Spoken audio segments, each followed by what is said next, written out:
Good morning, everyone. I'm Karen Pence, Deputy Associate Director at the Federal Reserve, and it's my pleasure to add to the welcomes greeting this amazing event today. As Claudia Golden described, women's ability to participate in the economy has had a crucial effect on the economy throughout history. We now have three distinguished panelists who will build further on this theme on how women in the economy are closely linked. I will briefly introduce our panelists. Emphasis on brief because I know we are all eager to hear what they have to say. Lisa Cook is a professor of economics and international relations at Michigan State University and an advisor to policymakers in the US and abroad. She is also a catalyst and change maker for diversifying the economics profession. Her research is centered on the intersection of economic history and economic growth. Ann Price is the president and first woman president of the Insight Center for Community Economic Development. The Insight Center focuses on economic inclusion and racial equity for people of color, women, immigrants, and marginalized families in the US. The Insight Center's work is grounded in community voice and lived experience and seeks to change the narrative around economic opportunity. Spencer Watson is the founder and executive director of the Center for LGBTQ Economic Advancement and Research, or CLEAR. CLEAR works to address the inequities that hold back the economic well-being of LGBTQ consumers, families, businesses, nonprofits, and communities through its research, advocacy, and LGBTQ affirming financial workshops, counseling, and self-help resources. Each panelist will speak for a few minutes, and then there'll be plenty of time for questions from the audience. And I know we're all looking forward to this dialogue. With that, let's start with Dr. Cook.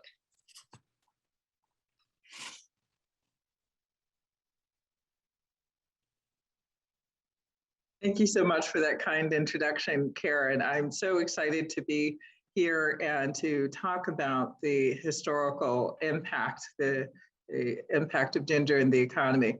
I just want to mention a few things that Claudia mentioned and then talk about my own research. Just a moment. So in Claudia Golden's speech, she recounted the labor shortage during World War II, that 18% of married women were in the labor force in 1940, and they were disproportionately Black and Hispanic. But there were many barriers to their participation in the labor force. But with the intervention of the federal government, by 1944, 55% of wives of servicemen were in the labor force due to federal changes.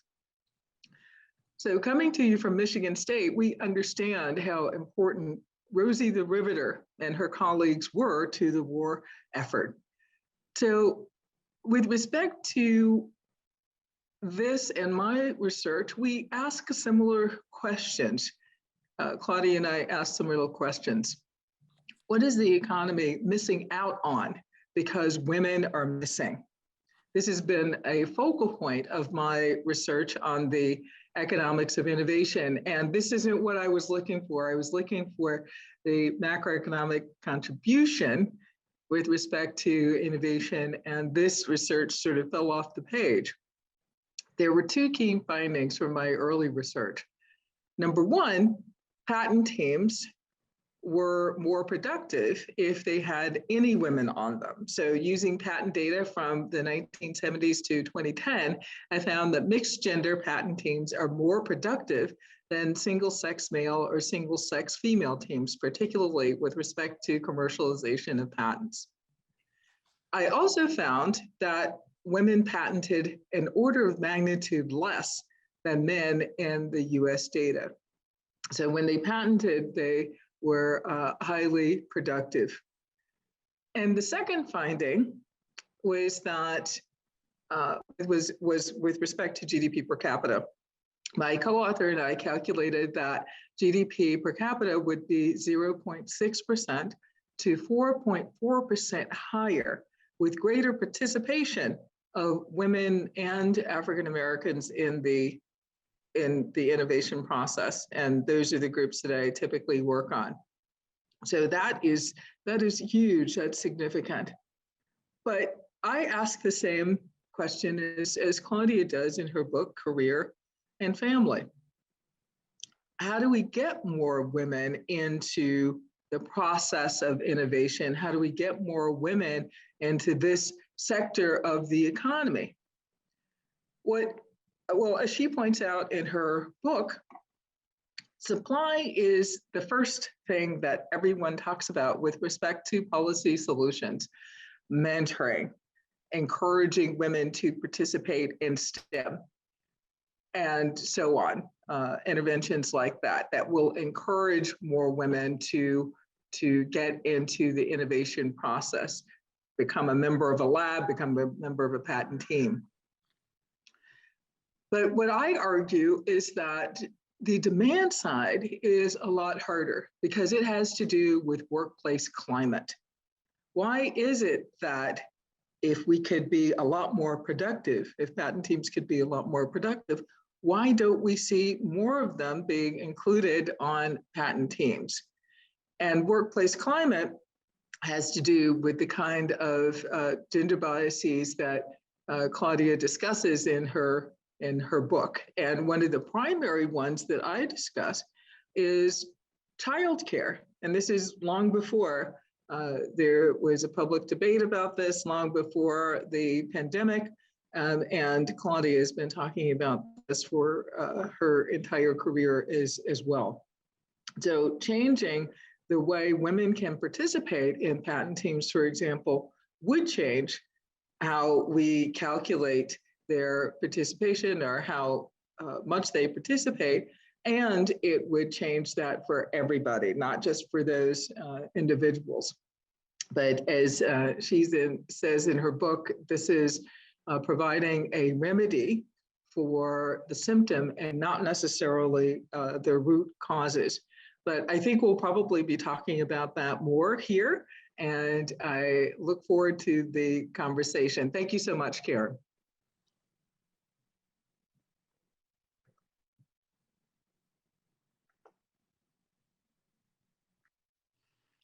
Wonderful. Thank you so much, Lisa. And Ann Price, really excited to hear what you have to add to the conversation. Yeah, thank you, Karen. I want to spend just a couple of minutes talking about women and wealth, particularly at a time when we're looking at near-term solutions to address growing wealth disparities. At the Insight Center, we've been taking a closer look at race, age, and gender to begin to understand how our economy is really functioning and who's really being left behind. And so I want to just talk a couple of minutes about millennial women, particularly millennial women of color, Black and Latinas. So we know there's been an outsized focus on millennials. We see it every day. And there seems to be this kind of mired in negative stereotypes. We hear a lot about millennials, a lot about avocado toast, a lot about poor decision-making or instant gratification. This is our most diverse and biggest generation that we've seen. And the reality is that for Black and Latino millennials, they've had the exact opposite experience in what we're really seeing in the media, right? The kind of more spoiled millennial, which is really a false narrative. The reality is that these millennials have been really robbed of their childhood. When we think about their interactions with the police, even in educational systems, as they've been treated as more of delinquents and criminals. And we know that they've been saddled with crushing student debt. So let me just give just a little bit of context about the difference in millennials. And then I want to lean into what we know about millennial women of color. So one thing is really, really important to know that millennials are struggling, but they look quite different when we think about their experiences, particularly for Black and Latinas. One thing is that we're seeing a real big difference in how millennials are starting to split apart, right? White millennials who have a college education have been really pulling away from Black and Latinas. One, because they tend to own more stocks and other assets, particularly homes. About 2/3 of white millennials own their homes compared to about 1/3 of Black millennials. And what we see is that Black millennials are not just falling further behind white millennials, but behind Black generations in general, right? We know that for white millennials, they are trailing previous generations for about 5%, right? But for Black millennials, they're 52% behind previous generations of Black Americans. So this is really kind of a bellwether. This is really a canary in the mine. And when we look at women in particular, their circumstances are even more dire. We know that this group that's about 25 to 41, that 44% of women of color make up millennial generations. And there's a few things that I want to pull out here that I don't think we talk enough about. We talk a lot about education, and we know that this generation's mired in debt. Black women with a college degree who are under the age of 40 essentially have no wealth at all. And this point can't be overstated, that young people have been told constantly to get an education, and this generation has done that, but that has really put them at a disadvantage when it comes to wealth. But there are a couple of other factors that we don't talk a lot about. We don't talk a lot about mass incarceration as it pertains to wealth and women, particularly of this generation. You know, this is a generation of mass incarceration when their parents really became incarcerated at high levels, right? When they were being pushed out of schools in high levels. So about 1 in 4 older Black millennials have had a parent who's been incarcerated. And this is very, very significant, particularly for Black and brown folks. But when we think about millennial women themselves, millennial women are about 10 times more likely to be incarcerated than previous generations. So we're seeing them being pushed in the criminal legal system. And one thing that we have found through our research is that even an arrest can lower wealth levels. So for white women who have never been arrested, wealth is 4.5 times lower than those who have had an arrest. So when we think about this, that Black women who have never been arrested have much more lower rates than white women who've been arrested. So we see that even an arrest can have a tremendous difference for different generations. About women who've had an arrest only have about $2,500 of wealth. So we have to begin to look at these connections that we've often not really seen before when we think about wealth, because we're so focused on entrepreneurship and home ownership and education.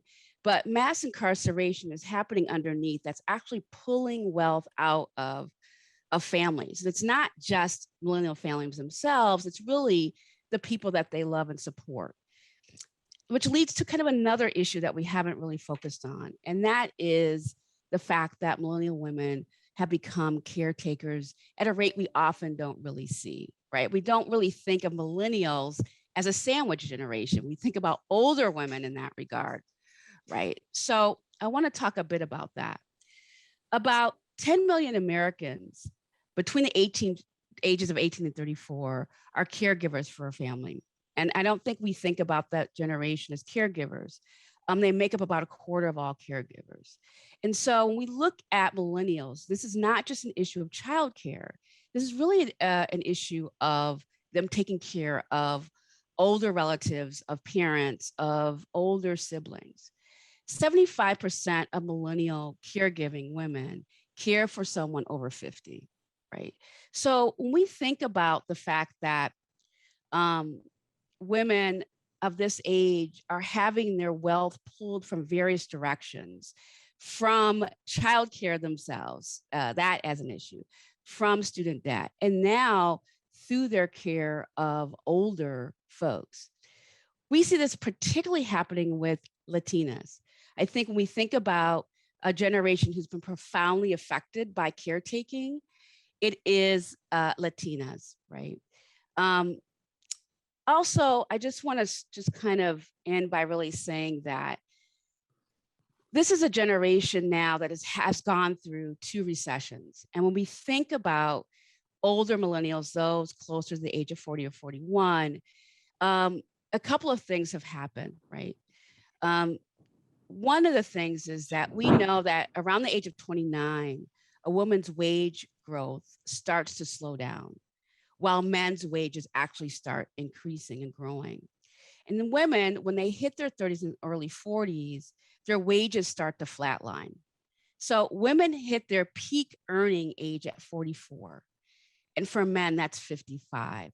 So what we're seeing now, what we have to be concerned with the pandemic is we're seeing women who, one, some delayed childbearing because they were kind of squeezed between two recessions. But the fact that while women have been leaving and forced out of the labor market during this pandemic, they're really bucking up against their peak earning years. And we know when someone leaves the labor market, there's a penalty to that. And when they come back in, they tend not to earn wages at the same rate. So people who even return to work after less than a year of unemployment typically make 4% less than someone who's not taking a career break. So I just want to end by saying, look, we have an opportunity right now to really think about solutions that will affect not just one generation, but the future of generations. And we have to take a look at the role that women play, particularly millennial women, as caregivers, as breadwinners and co-breadwinners, and the fact that we will not be able to really thrive in our economy as a nation unless we begin to have specific solutions that address the wealth of that generation. So I'll stop there. Thank you, Karen. Thank you for those incredibly thought-provoking remarks. And I know these remarks so far from both Ann Price and Dr. Cook are sparking a lot of questions from the audience. So please do feel free to go ahead and submit those questions. Next, I'm very excited to hear what Spencer Watson has to add to the conversation. So Spencer, let me turn it over to you. Thank you, Karen, and it's a pleasure to be joining you all today. Here at the Center for LGBTQ Economic Advancement and Research, we really focus on elevating and focusing a light on the wealth gap for LGBTQ communities, families, and people. And so when I talk about the LGBTQ wealth gap, I usually talk about 4 constituent gaps. And I talk about the income and savings gap, which is driven by lack of employment opportunities and lack of career advancement for LGBTQ people, which leads to gaps in their income and also to diminished ability to form savings, as well as an information gap, which is driven by a lack of inclusion of LGBTQ people in nationally representative surveys that are created by the federal government, as well as other entities that study economic issues for communities. Policy gap, which is a lack of LGBTQ inclusive and affirming policies at the federal and state level, as well as in the institutions that we all interact with on a day-to-day basis. And lastly, a market gap, which is a lack of inclusive and affirming treatment for LGBTQ people when they go and seek goods and services in the marketplace, which impairs their ability to get equal and fair benefit from utilizing financial services, as well as the other many services that we use to create security and financial well-being for ourselves and our families and our communities. Now, this is, I think, particularly interesting for today's conversation, which is around gender, because LGBTQ people really do challenge many of the traditional normative assumptions about what sex and gender have been assumed to be for a long period of time, and that has contributed certainly to the women's wealth gap. And also to the disparate treatment of LGBTQ people. Additionally, particularly trans and gender nonconforming people also challenge the static assumptions of what sex and gender as assigned at birth mean for individuals' lives and livelihoods. And so, when I talk about the LGBTQ wealth gap, it's very important that we also be attentive to the intersection of other wealth gaps, such as the women's wealth gap and also the racial wealth gap. So I do want to mention that, for LGBTQ women, there are studies that reflect that, there may be a wage gap for LGBTQ women, particularly bisexual women. But also there's some studies that reflect that there may be a slight wage premium for gay and lesbian women in comparison to their heterosexual peers. But both of these groups are still affected by the women's wealth gap, and that significant lack of income and access to comparable services really does mean that LGBTQ women are more likely to live in poverty, and LGBTQ women with children are much more likely to live in poverty than male same-sex couples with children. And there's also other measurable effects that I've seen in the research that I've produced using survey data from the Federal Reserve's Survey of Household Economics and Decision Making in 2019 that shows that LGBTQ women are also more likely to be underbanked, more likely to utilize alternative financial services, and more likely to have small amounts of savings and experience financial insecurity and inability to afford unexpected expenses.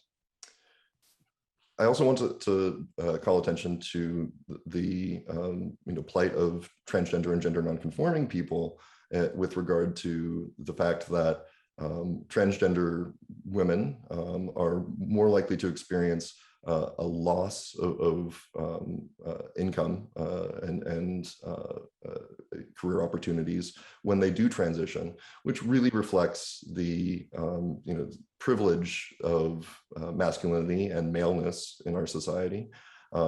Whereas transgender men are actually not as likely to see any wage growth after transitioning, which is something of interest and worthy of further study. One of the key things that I want to mention today is the importance of information and data in our ability to understand the economic experiences of people and their unique financial lives. And with the current dearth of data that exists around LGBTQ people, it does make it very difficult to state with specificity some of the drivers and things that we could do in order to make a difference that would improve the situation for LGBTQ people. So I think I will leave it there. Thank you very much. Thank you so much, Spencer. And thanks for all of our panelists for highlighting just how complicated it is and how important it is to consider these intersectionalities as we think about gender. Let me remind the audience that you can submit questions through the chat box if you are on stream, and we welcome your thoughts and reactions and questions. Let me kick off with a question to the panel. Obviously, we're coming out of a traumatic national and international event with the pandemic that's caused us to reconsider some of our thoughts about how gender works with the economy. What do you see as the path forward? So what are the most important things for policymakers and for citizens to be thinking about as we think about the path forward? How do we get to gender equity, and what are some of the policy solutions that would have the biggest effect? So big sweeping question there. Is there someone on our panel willing to take the first stab at answering it? I will.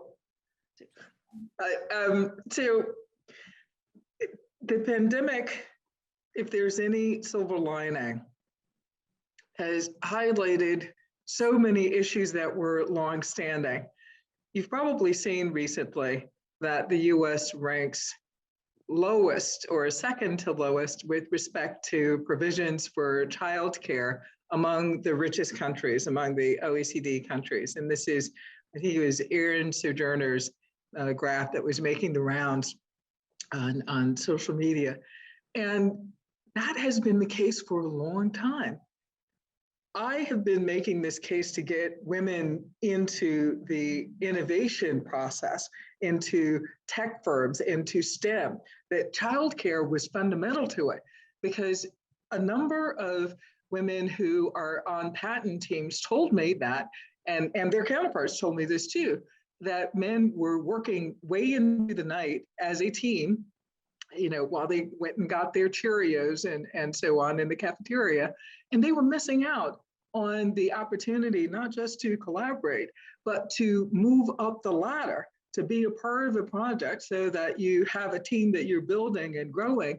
And many of those opportunities happened after 5 p.m. So I think that this is, we're seeing that this is fundamental to women's participation and for the participation of all in the workforce. There is a fundamental question that Claudia raises in her book, and that I have raised, and that we are talking about in a sense. How do we change the climate so that we aren't proposing solutions for the symptoms and not the root causes? Why is it that we have to come up with childcare solutions for women to be able to participate? The childcare and elder care responsibility is something that we really need to be talking about. So I'm glad that this conversation has come to the fore. Like I said, if there's any silver lining of the pandemic besides more vaccines, I think this is one of them. Thanks so much, Dr. Cook. Other panelists have thoughts on this question.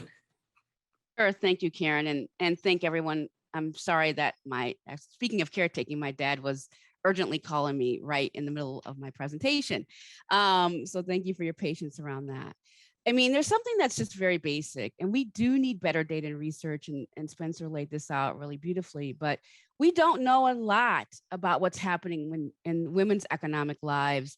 We rely on a few major data bases to give us that information, but the reality is at the intersection of a lot of issues we don't know about women's real economic lives. We don't drill down to disaggregate this data to look at people's gender identity, to look at race specifically. There's groups of women we just know very little about. So we need to do a better job of that.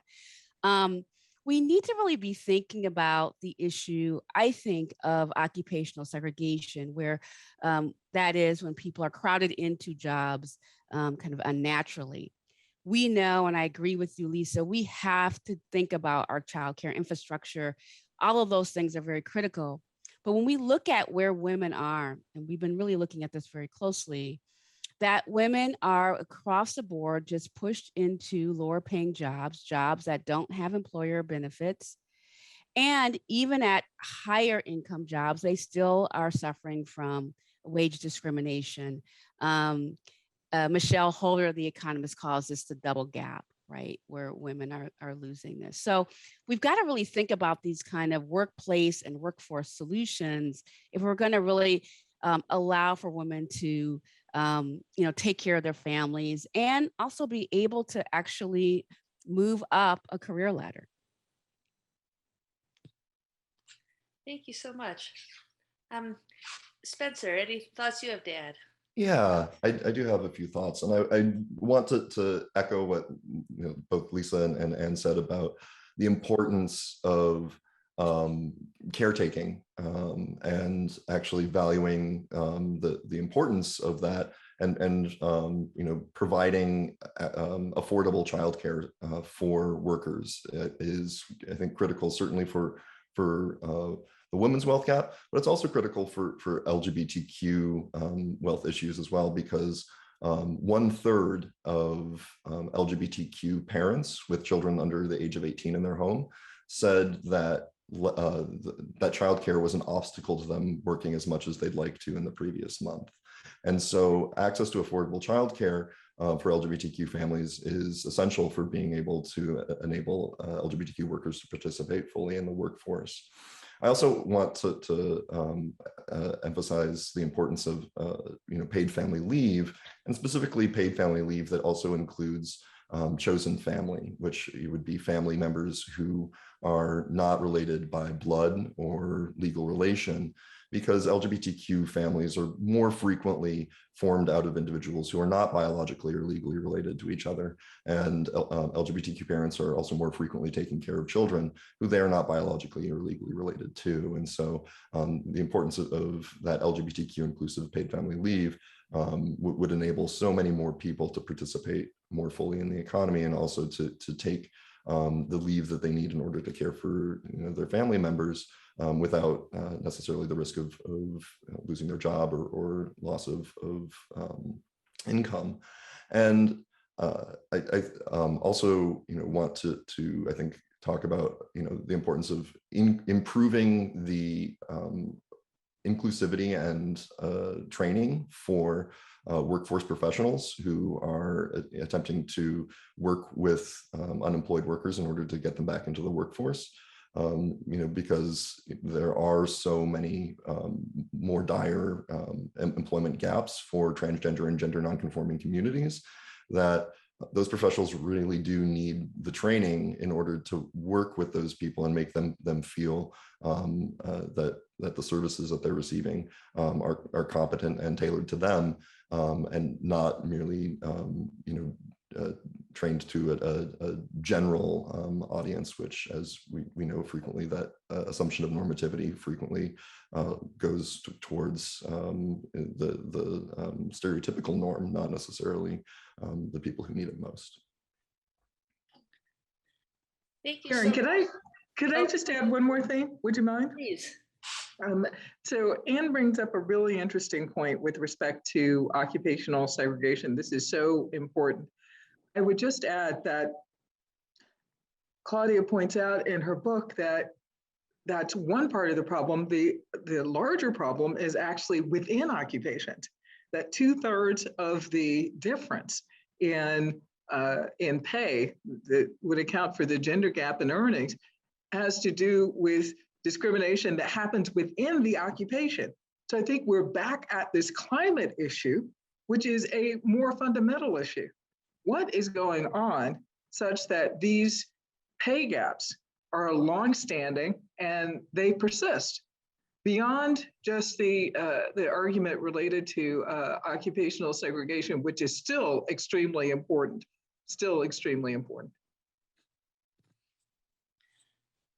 Thanks for those incredibly thoughtful remarks. An interesting theme to me is that all three of you have, a great deal of experience in looking at wealth gaps. And yet when you're talking about solutions, often people talk about things like increased access to home ownership and increased access to stock market.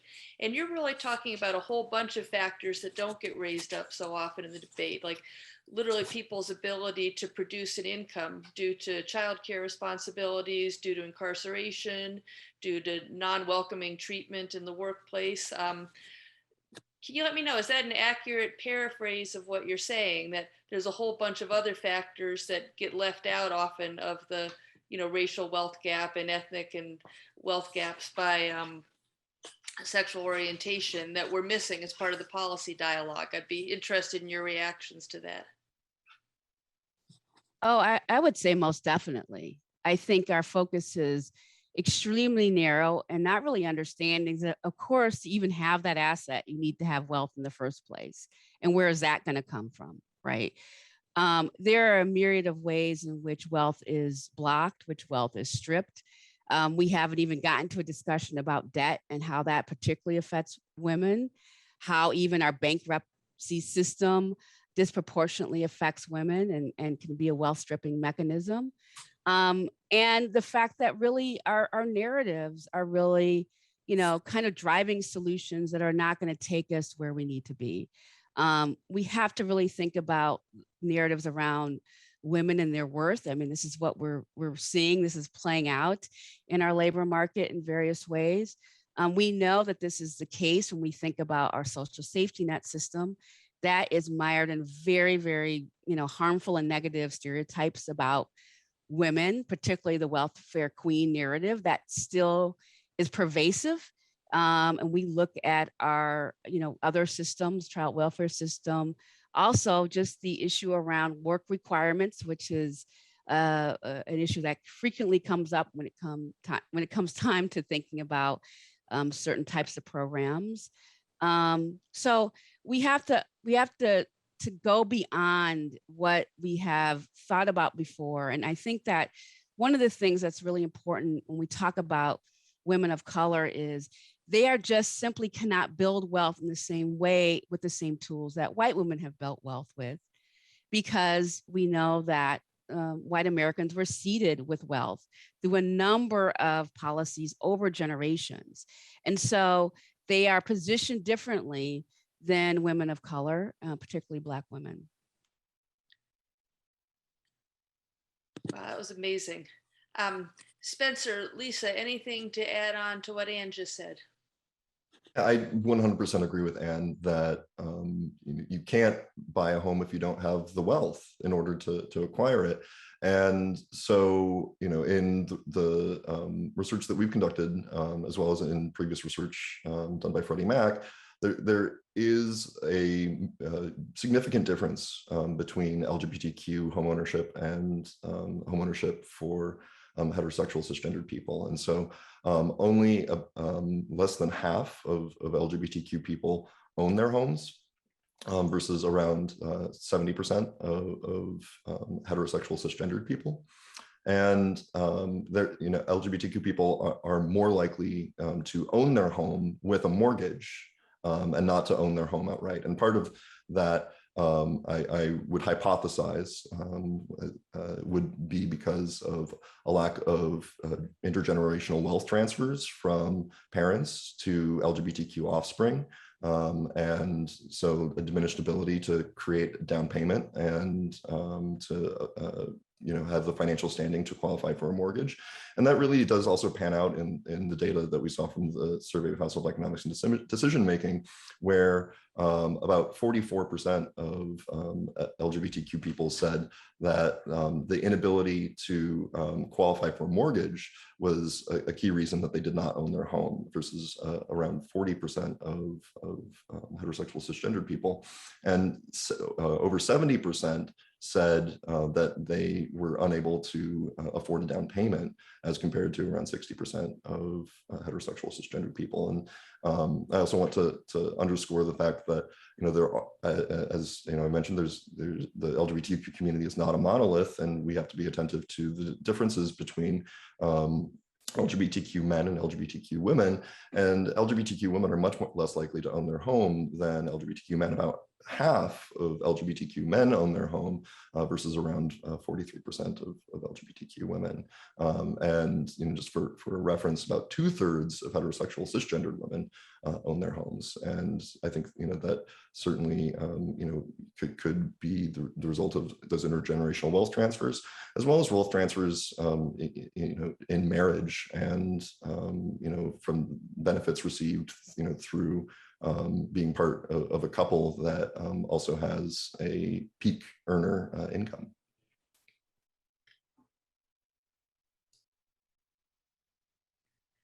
Lisa, anything to add on here? I would just say that while waiting to address a number of the fundamental issues that Ann raised and that Spencer elaborated on, the attention, I think, shouldn't be taken off these other measures that can address the outcomes, that can address the symptoms and not the root causes, because the root causes addressing the root causes will just take, will take some time, and will take some purposeful policy interventions. But in the meantime, we do know how to stop discriminatory lending. We know how to do that, right? So we should definitely try as much as we can with the levers we have to make sure that that is no longer prevalent in our economy. Great. Okay, so to kind of summarize what you all just said again, so you're policymaker, czar of the day, and you get to put 3 policies in place. What are the 3 that you think produce the most broad-based benefits? Understanding that's kind of a difficult question because one of the things you've really highlighted is the enormous heterogeneity across groups and different obstacles. But what's your wish list? If you were a policymaker looking at this complexity and saying, wow, this is a huge intertangled web of discrimination and lack of opportunity, what's your top 3 for starting to make things better?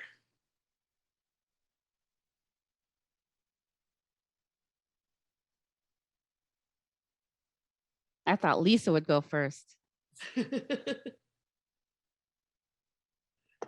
I have 2. I'm coming up with a 3rd.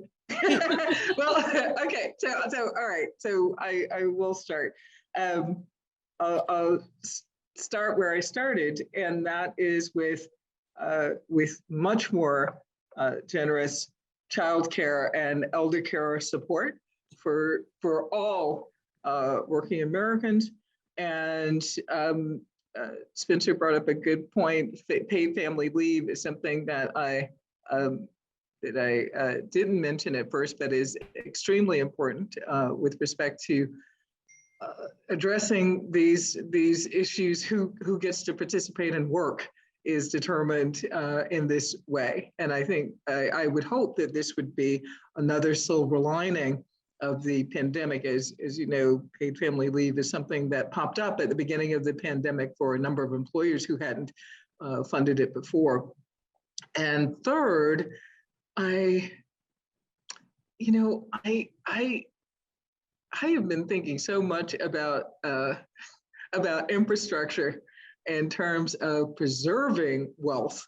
I'm sitting here in Michigan, and I'm just thinking about the generations of people who will be affected by changing the pipes in Flint and changing the pipes in Benton Harbor. So I think about living long enough to take advantage of that wealth. So I would argue that what we're doing with respect to infrastructure, whether we're talking about Bill 1 or Bill 2, I think it's going to be incredibly important for these to be in place, for people to be able to take advantage of the wealth they actually accumulate. Thank you. Yeah, I would agree with you wholeheartedly, Lisa. And I think that as we're seeing the effectiveness of something like a child care tax credit, being able to make that permanent really would be an important way to move our country forward, knowing that you would have that income. It would be, come on a monthly basis, I think would radically change things for women in this country. We need some of what we're doing right now to become permanent features of our economy. And so I think that's one big thing that needs to happen. Some of the complication that Lisa raised around really discrimination in the labor market and around wages within occupations across them is a tough one. It's a tough one to solve for. We know we don't use all of the federal tools that we have on hand. Those can also be very challenging. And, I don't know if there is a magic bullet solution for discrimination, but certainly it plays such a major role.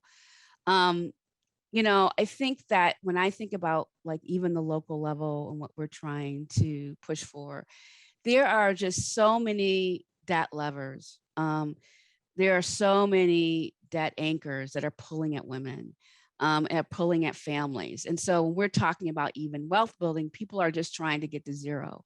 When you think about the many ways in which their wealth is stripped away, and we don't really focus on that enough. And so this is kind of, through a mixture of both federal and state policies that will have to be in play to, ensure that wages are not garnished and so forth. I think the idea of cash and what it's done this past year has really proven a lot in terms of people's ability to make decisions about their families in the way that they see fit. And we need to be thinking about mechanisms that can ensure, consistent kind of cash flows to deal with income volatility, to deal with, erratic scheduling. It's really, really important. So, there's no magic solution to this or silver bullet, but certainly we do have some tools at hand that we could be leveraging at a much greater rate. Thank you. Spencer. Thank you. Yeah, I think that one of the major things that we could do to address economic insecurity for LGBTQ people is reforming and streamlining our anti-poverty and government benefits programs in order to make them more accessible to LGBTQ people, but also just more broadly by maybe eliminating work requirements or savings thresholds, these types of limits that really do kick people off of these programs when they still need them, and their families still need them. The number one predictor of LGBTQ poverty later in life is early in life childhood poverty, and so we do have to really consider the fact that all sorts of families really do need to be lifted out of poverty in order for us to address this perhaps niche issue of the LGBTQ wealth gap. I also want to emphasize the importance of, as I mentioned earlier, the LGBTQ competency and affirming training that needs to go into workforce development, but also into so at the Department of Labor, but also with the Small Business Administration and the ability to create small businesses. And because LGBTQ people, are business owners, but they're more frequently, smaller small businesses, and they also struggle in their ability to access capital. And so, these types of programs could really foster, business ownership and wealth building within the LGBTQ community that would, benefit the community more broadly. And I think lastly, I really want to emphasize again the importance of data collection and information gathering. And that is not only, I think, in terms of the surveys and economic measures that we make, but also by including LGBTQ people in data collection for regulation and enforcement purposes, such as under the Home Mortgage Disclosure Act, or the forthcoming data collection that will be for small business lending under Dodd-Frank. And so these types of data collections are critical to prevent discrimination against people in lending. And presently, the lack of inclusion there of sexual orientation and gender identity really means that the regulators cannot pursue that, even though there is evidence studies that have shown that same-sex couples are 73% more likely to be denied a home mortgage and are also on average receiving interest rates that are 0.02 to 0.2% higher than heterosexual cisgender peers of similar financial and credit quality. And so same-sex couples alone, not even including LGBTQ singles or transgender and gender nonconforming individuals, are overpaying over $80 million every year for the mortgages that they do receive. And so I think that the inclusion of LGBTQ people under anti-discrimination laws under the Equality Act, it would be great, but we really do need the data collection in order to make sure that that's an enforceable proposition. Thank you. A couple questions from the audience. And so one actually builds very much on your remarks just now, Spencer. Audience member curious about entrepreneurship and self-employment. So is that an effective tool for remedying some of these wealth gaps? And Ann, you also touched on this. What does the panel think about that as a solution? Is entrepreneurship and self-employment part of the package for how we address some of these gender inequities?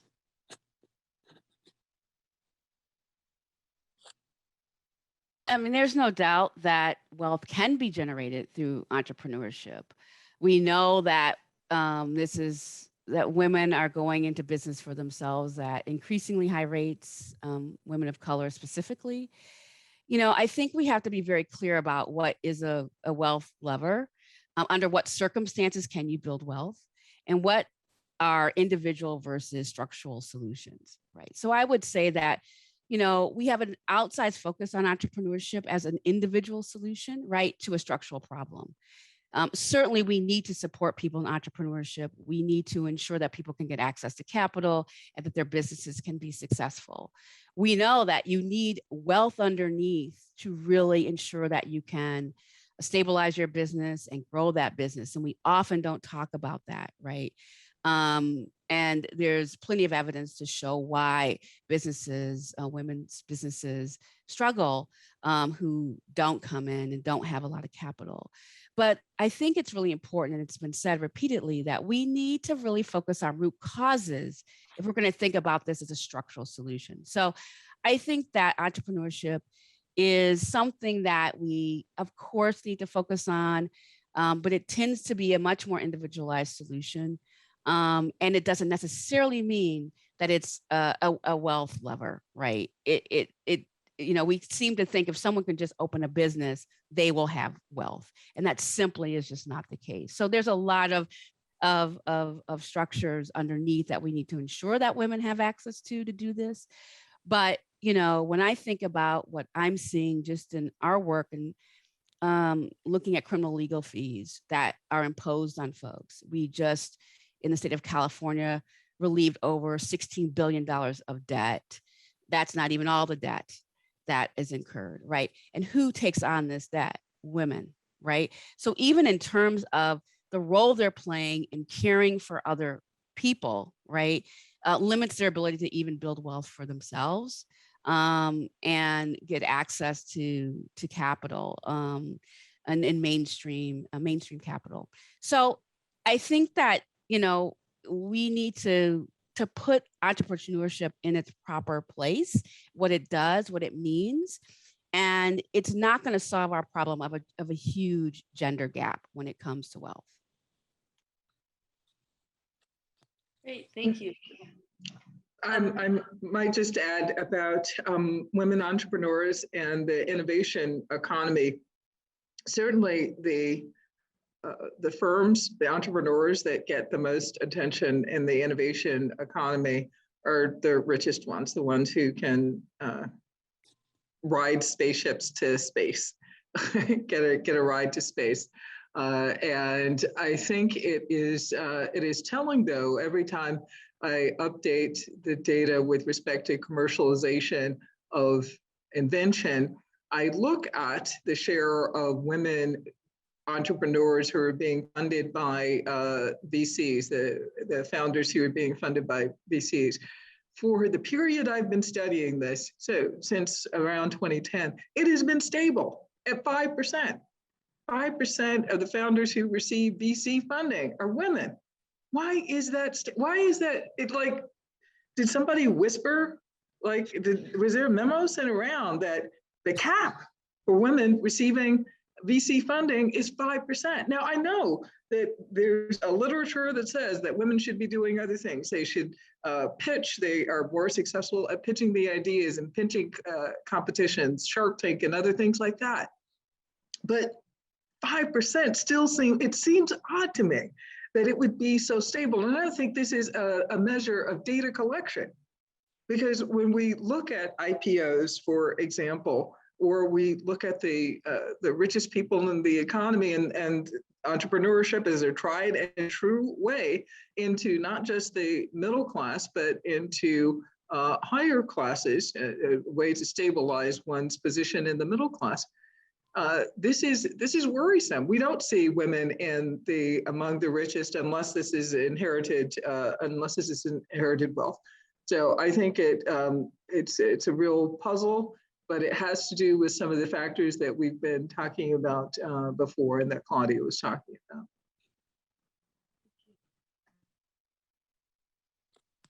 And I'd like to add, I think from, just a slightly different angle, approaching this from, the angle of the LGBTQ community, that LGBTQ owned and serving spaces are, frequently important cultural gathering spaces and institutions for LGBTQ people.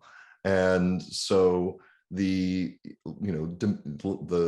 diminished access to capital and to equitable financial services really has taken a toll on LGBTQ businesses in many ways. And so one thing that I would like to bring up is the it's frequently termed the death of the gay bar. And so the death of the gay bar is a phrase that describes the phenomenon that LGBTQ serving bars and nightclub spaces are closing at a much faster rate than heterosexual and cisgendered owned and serving bars and spaces. Both bars and nightlife venues have declined in the past few decades, but LGBTQ serving spaces have declined much more precipitously. And that has also really disproportionately fallen on LGBTQ women's spaces and the spaces that serve transgender and gender expansive clientele. And so there are only 21 lesbian bars in the United States today.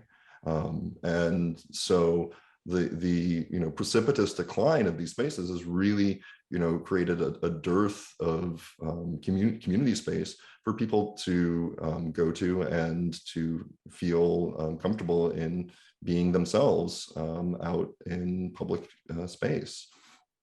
So I do think that there is a significance to entrepreneurship and to small businesses that is not, merely encapsulated by the economic benefit that the entrepreneur receives or the employees receive, but certainly, also, there are economic benefits to the entrepreneurs and to the employees that they employ. So I do think that for the LGBTQ community, that there is a certain aspect of self-help and community support that comes from these LGBTQ owned and operated businesses that is not necessarily encapsulated in the same way as with the Women's Wealth Gap. Thank you so much. And a bunch of questions have come in from the audience about childcare and elder care. So those parts of your remarks have clearly struck a wide chord. Let me combine two questions. So one commenter wanted to know your thoughts on why childcare provision is so much lower in the US and other OECD countries. And another one, perhaps this is a partial answer to the question, wonders what you have to say about the very low wages for childcare professionals, including those that have, and this is to your point about accumulating education, have accumulated significant educational credentials, but are still very low paid.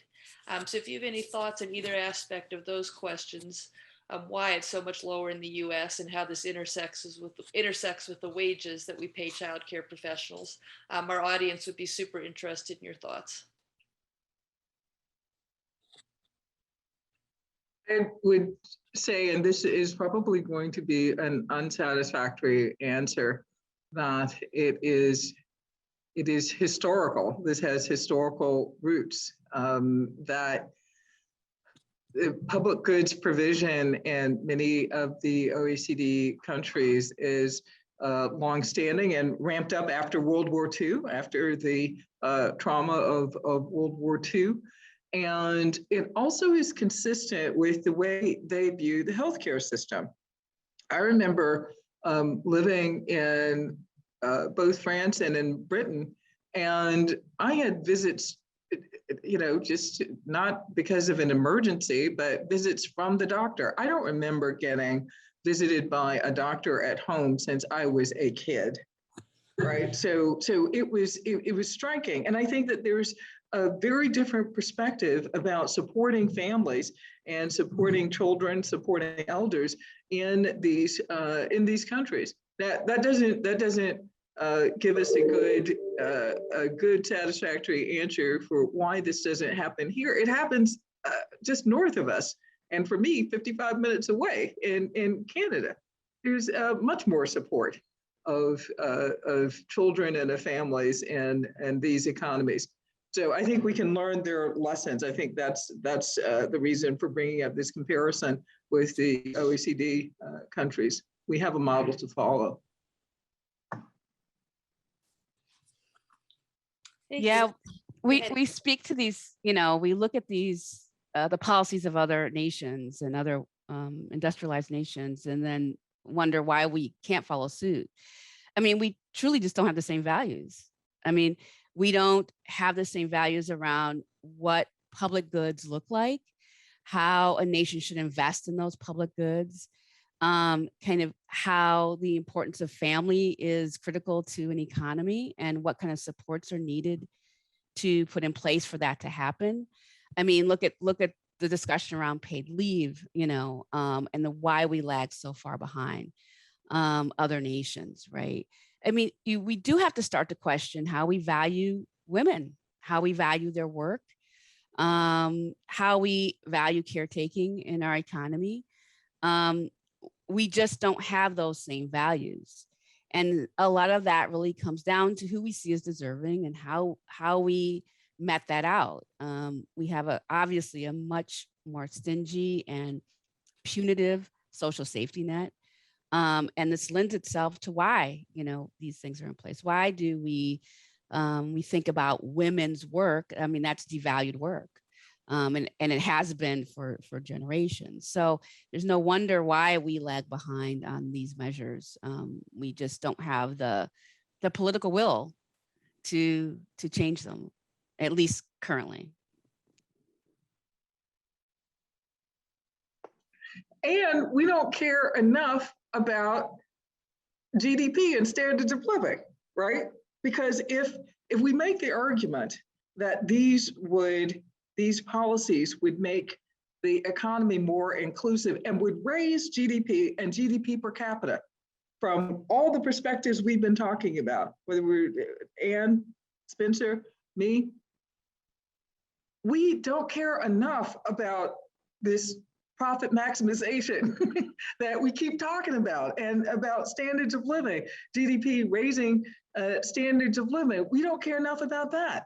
So I think that it is, the moral and the economic argument are suffering right now. There seems to be something really illogical going on if we think that standards of living is what economies are supposed to produce for their people. And this is true anywhere. This is not just true in the United States. This is typically the compact that the populace, that the society has with its leaders, with its policymakers, that every generation should be better off than the preceding generation. And we don't seem to believe that anymore. And I think there's a real crisis with respect to the root causes here. We seem to be shooting ourselves in the foot, even though we have the data. We could be better off. All of us could be better off if X happened, if there were less discrimination across the board with respect to mortgages, with respect to loans for entrepreneurs. There is something wrong with the way we're interpreting the empirical data as well as the values, ones that will get us to achieving the values that we say we hold. I think Ann and Lisa have made some beautiful points there, and I don't know if I have more to add in terms of characterizing some of these solutions, but I do want to underscore that the lack of value placed on caretaking labor and the crisis that we're experiencing right now in terms of lack of sufficient access to caretaking and childcare. I've already talked about how that the childcare aspects disproportionately affects LGBTQ communities, but also with regard to elder care. This also disproportionately impacts LGBTQ people because they're less likely to have family members to care for them in their older years. And so they're more likely to rely upon caretakers and in-home care in order to remain healthy and living in their homes. And so, if we do want to, ameliorate, the poor health outcomes for LGBTQ elders, if we want to improve health for LGBTQ elders, we really do need to invest more in the care economy and to value, previously undervalued, domestic labor. Thank you so much. Thank you so much to all of our panelists. This discussion has really laid clear the enormity of the challenges ahead of us, but also the extraordinarily better place we could all be in if we found the way and the will to address it. So thank you so much for sharing your expertise, your wisdom with us so generously. And I'm going to turn it back over to Jennifer Fernandez to handle the logistics before the break. But please, wherever you are around the world, join me in thanking our panelists for an extraordinary discussion.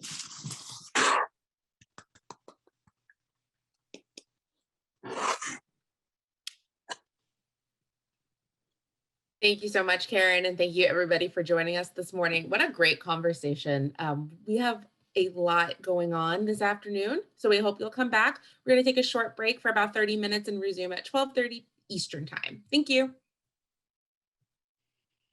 Thank you.